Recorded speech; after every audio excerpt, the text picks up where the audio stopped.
space on this. The knuckle isn't even tight.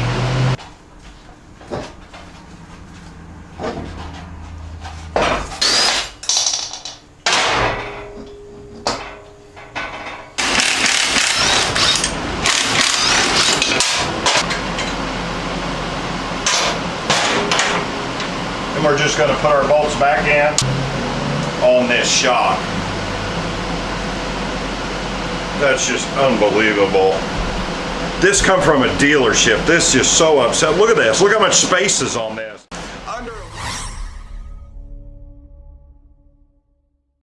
All right, so back again. This is going to be the first video here, and unfortunately I have come to the conclusion that this thing, like I've said in my previous video, this thing has to be sold, and time is of the essence here.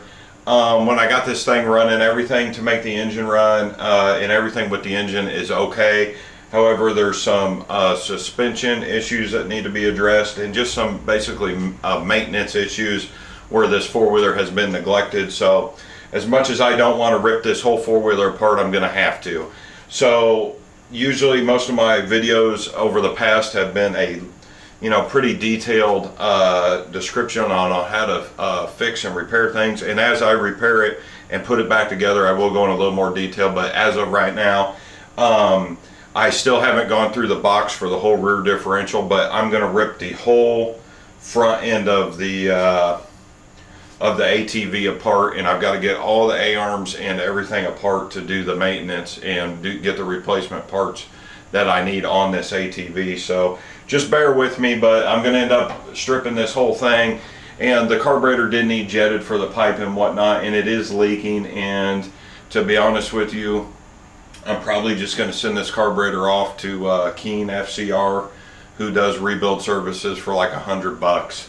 So if it would save me a little time and have the professionals deal with the carburetor, because I've never actually worked on one of these electronic carburetors, it's totally worth the $100 to send it out, wait 2 weeks, continue working on this ATV, and then just reinstall the carburetor. So let's get into this. I need to get these tires off, get the whole hubs apart, get the A-arms off, and get the shocks off, basically like it's stolen, and I need to strip it real quick. I'm not even sure where my jack stands are, or my small jack. I don't think I brought them over.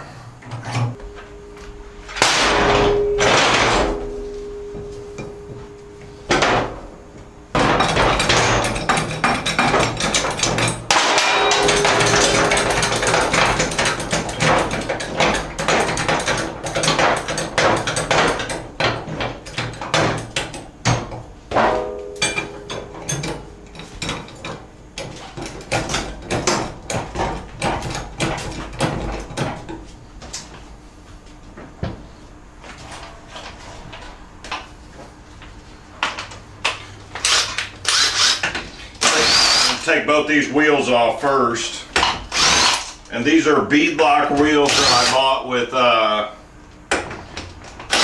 they have a set of whole shot ITP whole shot tires on the front here. They're pretty old, but they should be all right.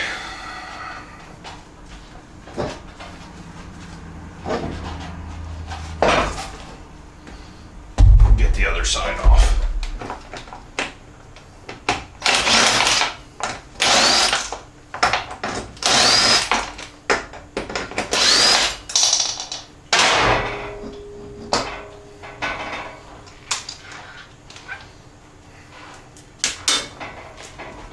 Now I actually have I've got a set of Hyper 3 carbon fiber rear rims that are going to go on the back end of this. These weren't Hyper 3 front rims, but they are aluminum ITP beadlocks.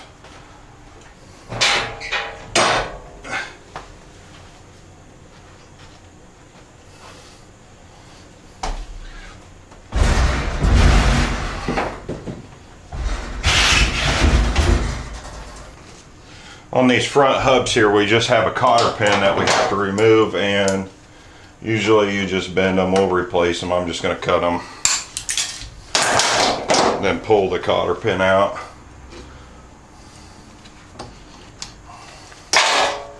We have a castle nut here.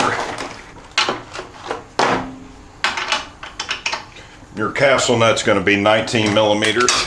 Let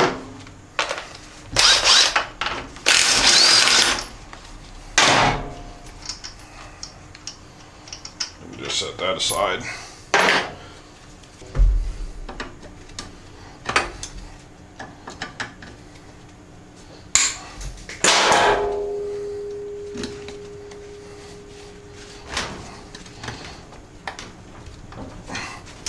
Sometimes these cotter pins can be a mother to get out. Especially if somebody removed this and put the wrong size in there. There we go.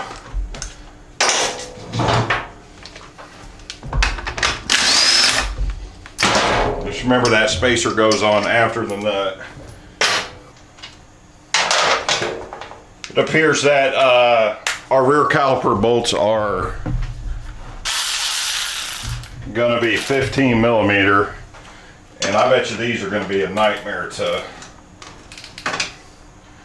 get off. All this stuff has been just neglected, and I'm going to, before I go to work, I'm gonna have to get everything together and stick all these parts in my parts washer before any of it gets rebuilt.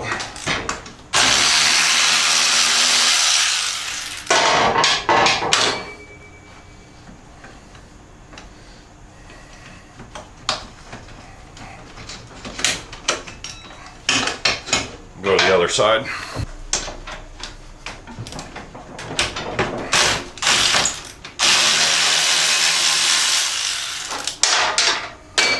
There's actually blue Loctite on this, and this one here looks damaged.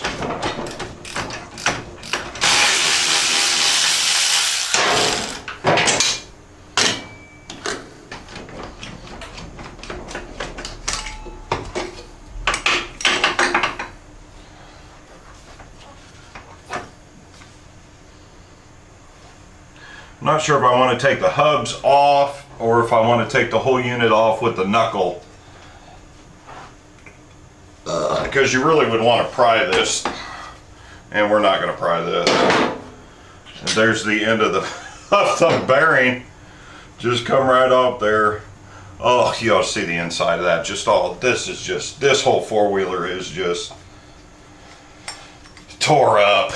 Remove the other knuckle here. Sometimes if they're real tight in there, you have to hit them with a hammer, and these bearings seem good, but we'll just still check them out and clean them if we need to.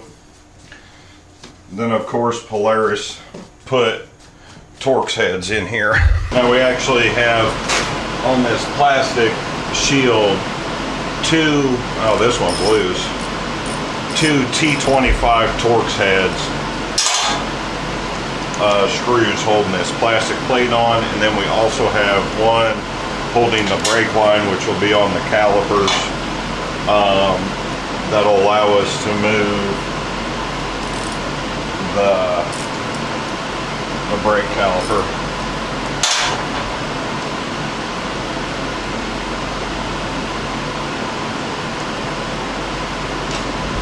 And all this stuff has to be cleaned up.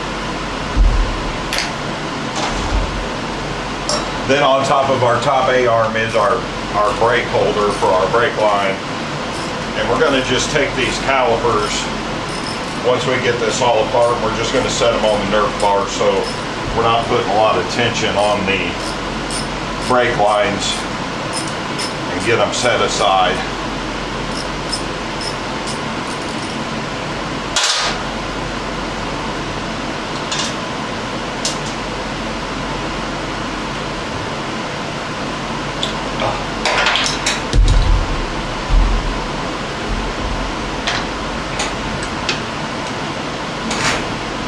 Looks like the knuckle's going to have to come off for that. Same thing on this side, two T25 screws holding in the plastic plate.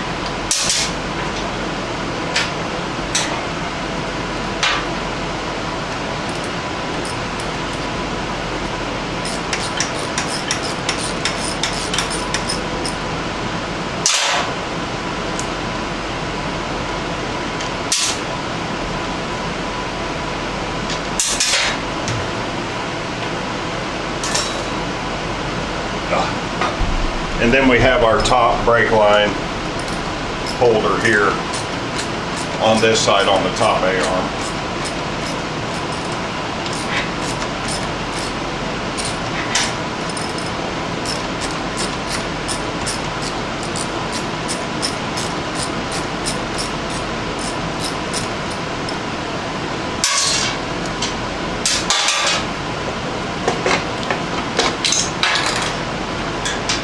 And while we're on this side, we're going to go ahead and remove the adjustable tie rod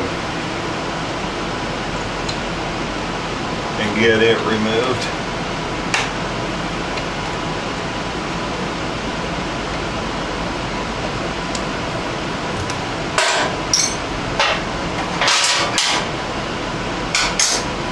Now to remove this bottom tie rod adjuster, we've got a 15 millimeter on top, and we're going to use a 13 millimeter wrench to hold it on the bottom. When we reinstall this, we'll be a little more careful,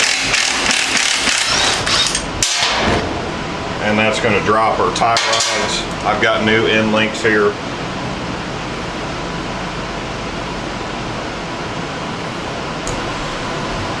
Now we're on the other side. We're going to go ahead and do this whole tear down in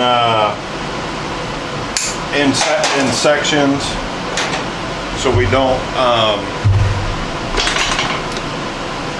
get everything all boogered up. We're just going to do one piece at a time on both sides. And this cotter pin's never been removed. It is extremely rusted.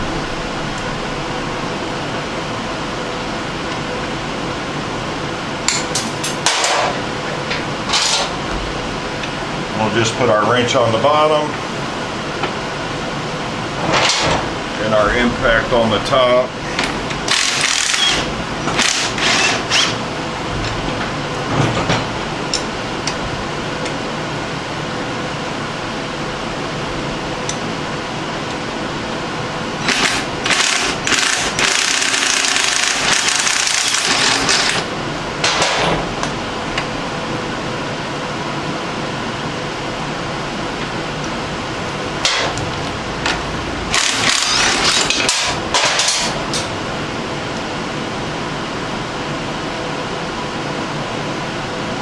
Well, to get these loose, you want to force it to the inside there, and then use the leverage that you can from the knuckle being pushed forward, and use the leverage to take these off.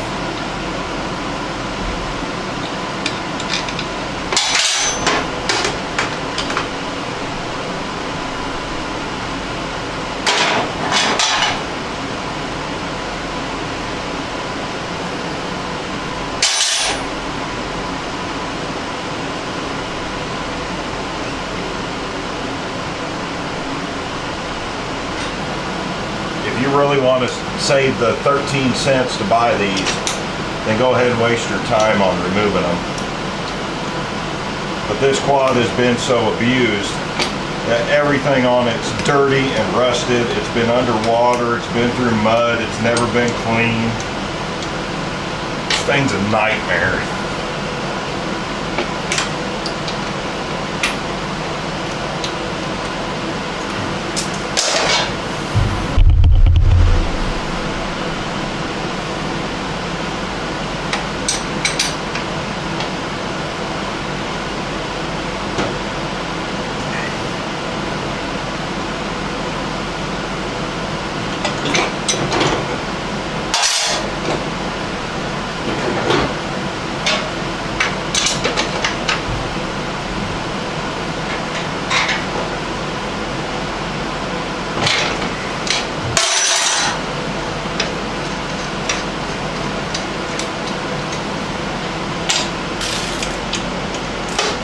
Go ahead and remove this front bumper. The bolts I have are 12 millimeters. Not 100% sure if that's the right size or not, but I remember that's what I put in them. And there should be 4. Mine's only got 3 for right now until I can get on and get that other hole drilled and tapped.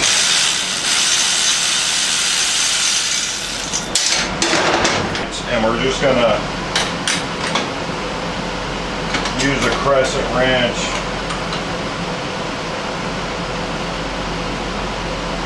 and pull the nut off on the back side.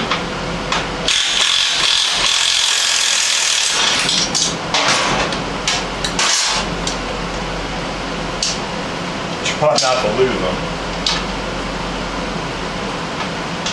And then on the top side, we're going to go with our crescent wrench, hold it, and then go from the front side.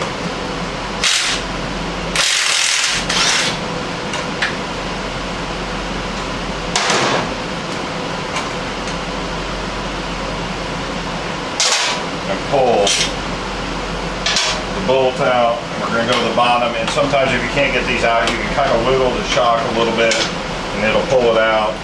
And just reinsert your bolt.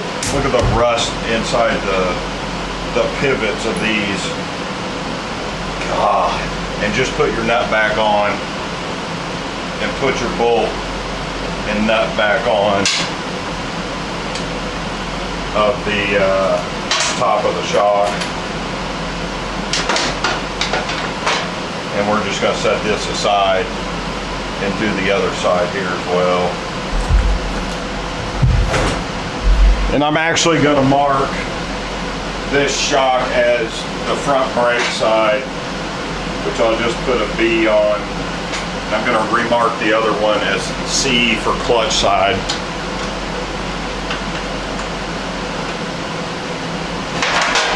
We're just going to remove the bottom one from the back side.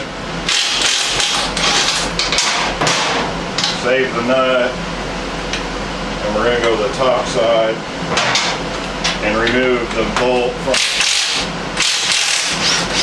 from the front.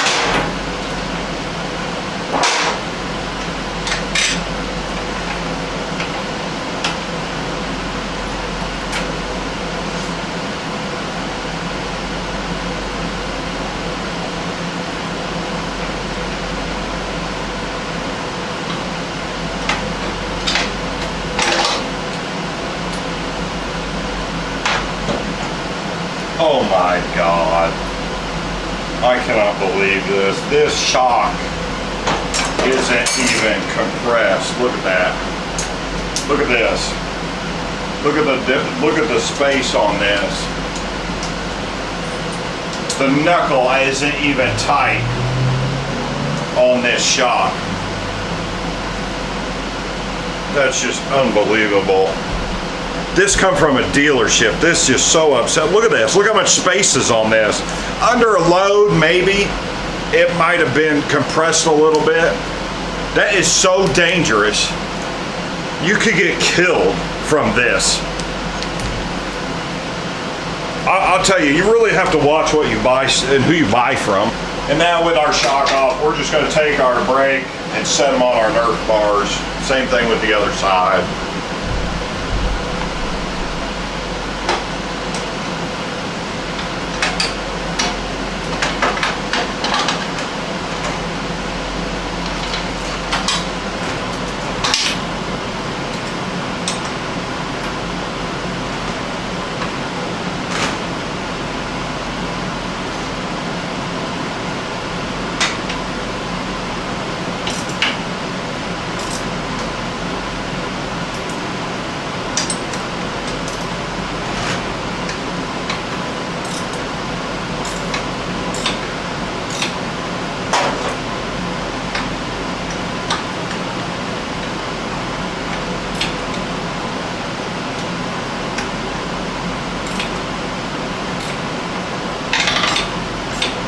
And we're just going to torque this in and remove this bottom bolt, this bottom nut off of this tie rod.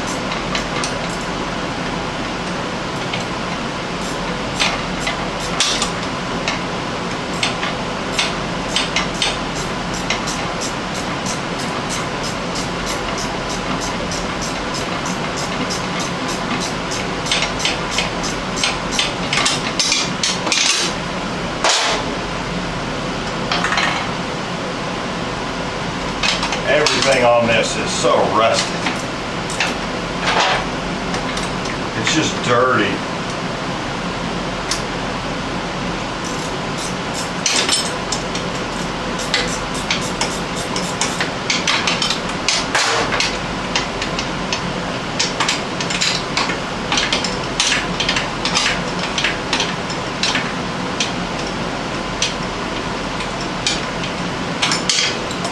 The bottom nut's off, we're gonna pull the tie rod down.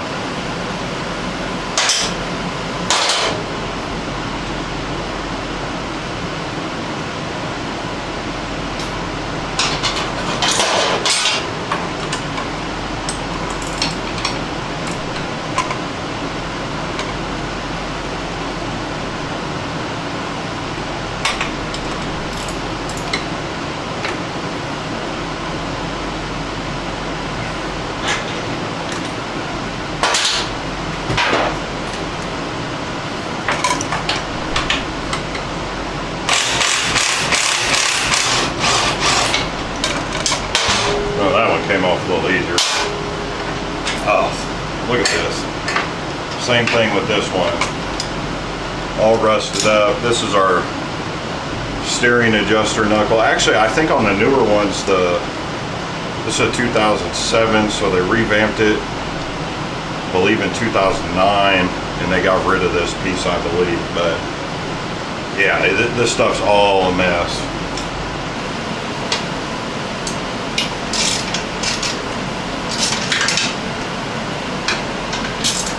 Gonna have to end up loosening these arm guards so I can get that wrench in there. Oh.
Okay, now that we have the A-arm guards off, we'll see if we can pull these off.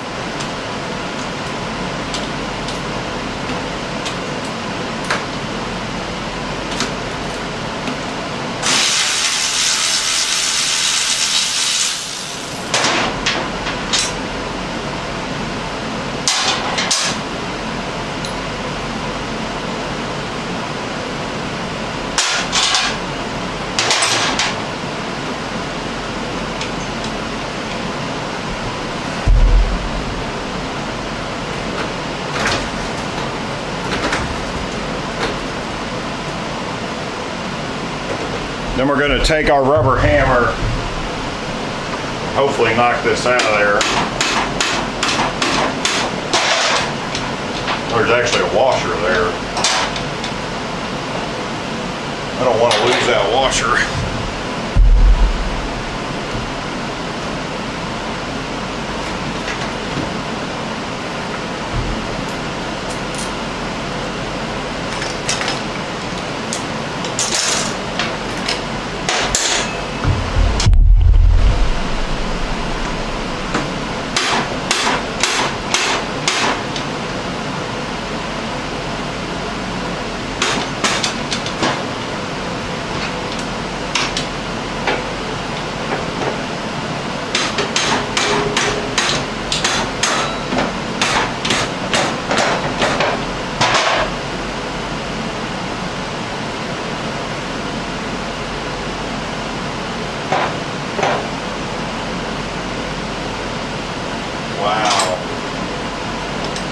Pretty pressed in there.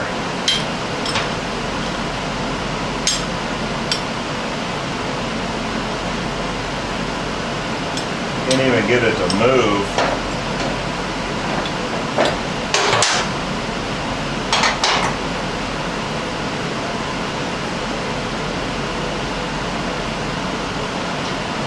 Oh my God, dude.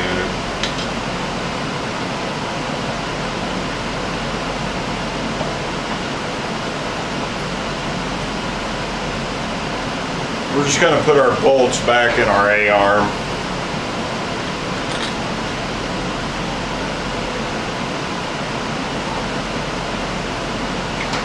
We'll address this issue here in a minute.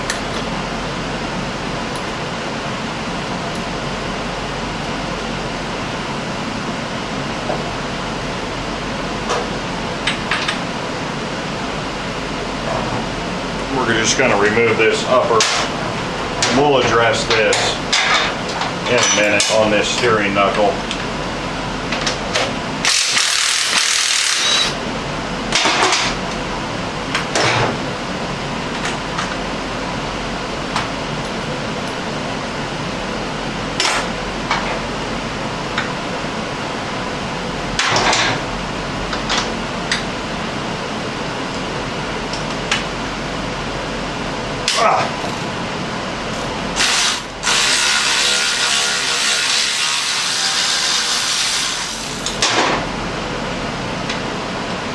We're just going to pull this whole A-arm off. And we'll remove this steering knuckle. Oh my God, look at this. This four-wheeler was bought from a dealership, ran almost to, I'm surprised the engine doesn't have any issues. And hey, we'll buy a $10,000 quad, then run it. I bet the dealership didn't even give them $1,000 for this quad. If it didn't have that KTM engine, I would not advise buying one of these. As a Polaris Predator, the 500 engine can get very expensive. With the Outlaw, the Predator engine and Outlaw, we'll just set these aside.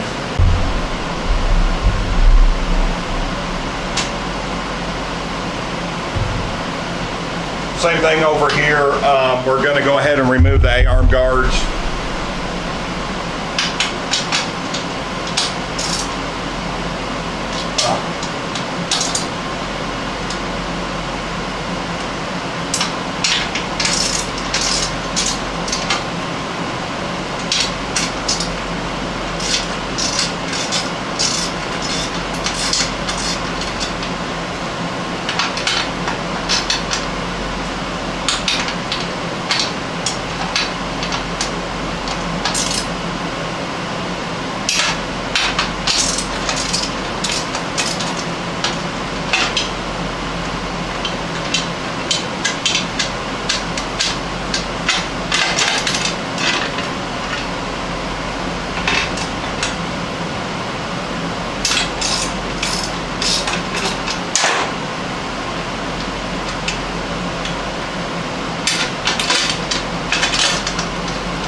Then we're going to just remove the other A-arm here.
drop our lower and replace our bolts back into the unit so we don't lose our end caps here.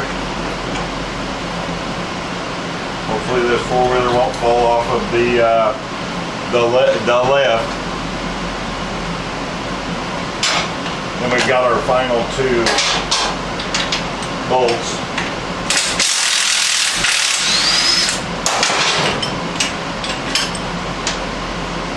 We've got one more bolt here.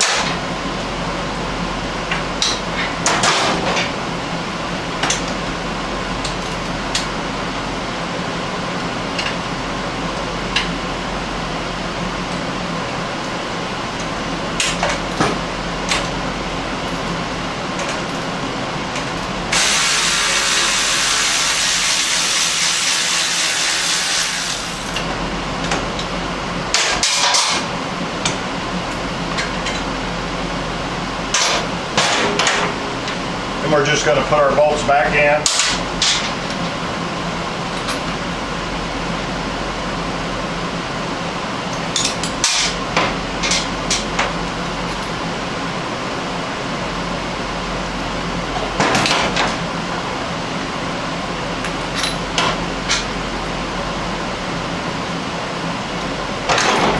Move our steering knuckles.